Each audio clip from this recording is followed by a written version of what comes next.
Hello, everyone. I hope you're doing well. You had a good week, and I hope we'll all have a wonderful Shabbos. In this week's Parsha, we have Avraham's great speech in which he debates with Hashem and tries to convince him to not destroy the city of Sodom. After Hashem reveals his plan to him, Avraham argues, Ha'af tispet tzadikim rasha, and will you wipe out the righteous with the wicked? Maybe there are 50 righteous people in the city.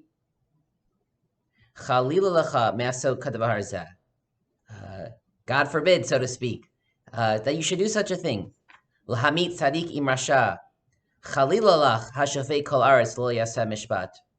the judge of the entire world not perform justice? And is in this very powerful speech, I'd like to focus on two words. Avraham says perhaps there are 50, and then of course he goes down to 45, 40, down to 10. But initially he says perhaps there are 50 righteous people b'toch ha'ir, within the city. And when Hashem acquiesces, he again repeats that phrase. VaYomer Hashem, im emsa bistom chamishim tzadikim b'toch ha'ir. If indeed I will find 50 righteous people within the city, v'nasati l'chol makom b'Avraham, then I will bear and I will forgive the entire area due to them, because of them. What is this stress that there should be 50 righteous people? B'soch ha'ir. We're talking about the city. Just say if there are 50 righteous people. So I'd like to share with you two brief interpretations from our classical Mefarshim, which understand this phrase differently, but there is a common denominator in terms of the lesson that we can derive from the different interpretations. The Rashbam, Rashi's grandson, explains that there were 5 cities that Hashem threatened to destroy. It was an entire area spread out over an area with 5 cities and other people living in the general area that were wicked, that Hashem was threatening to destroy. And so Avraham's argument was, but maybe in Sodom, that one single city, we can find a significant group of righteous people, 50, maybe at least 10. And as the Rashbam writes, Sodom hayarosh l'chol hamalchiyos b'makomahu. Sodom was the leading city.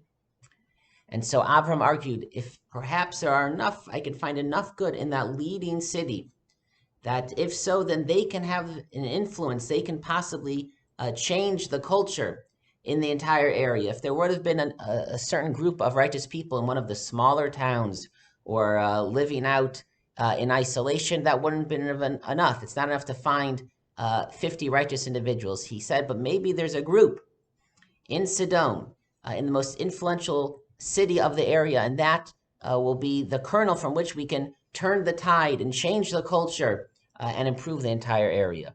So that's what he means specifically. Maybe there are 50 people in the city, and then the city will lead the entire area. The Ibn Ezra offers a different interpretation. He explains that the stress of the phrase b'soch ha'ir is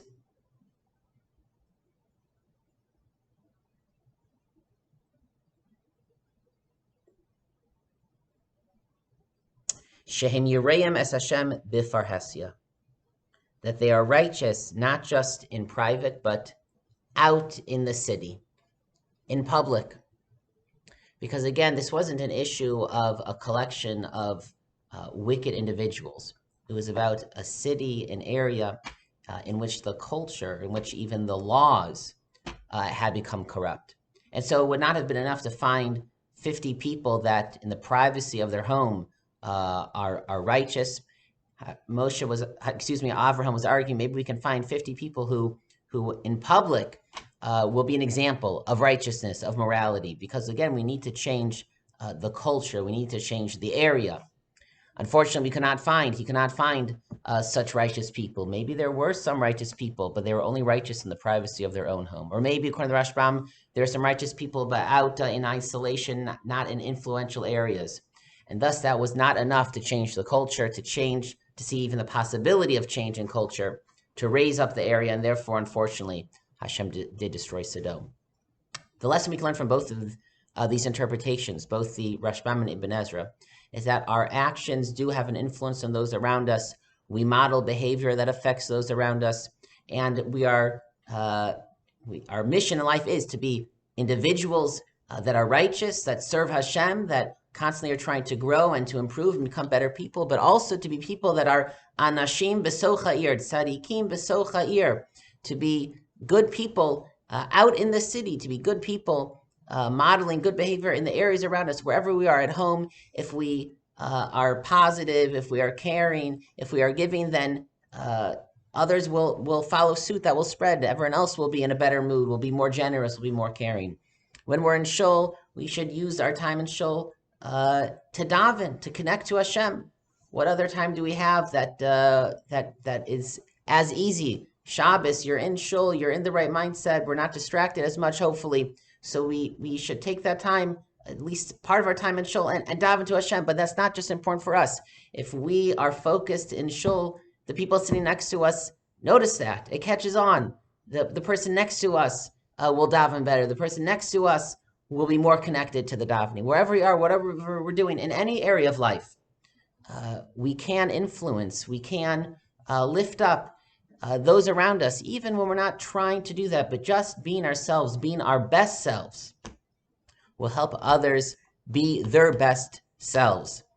Unfortunately, Lot was not able to do that in Sodom. But of course, Avraham, that was his legacy. He was good, he was righteous, and he brought that to the world. He was an influence to those around us. And we hope to be worthy descendants of Avraham and to walk in his footsteps in all ways, but in this way in particular as well. Good Shabbos and Shabbat Shalom, everyone.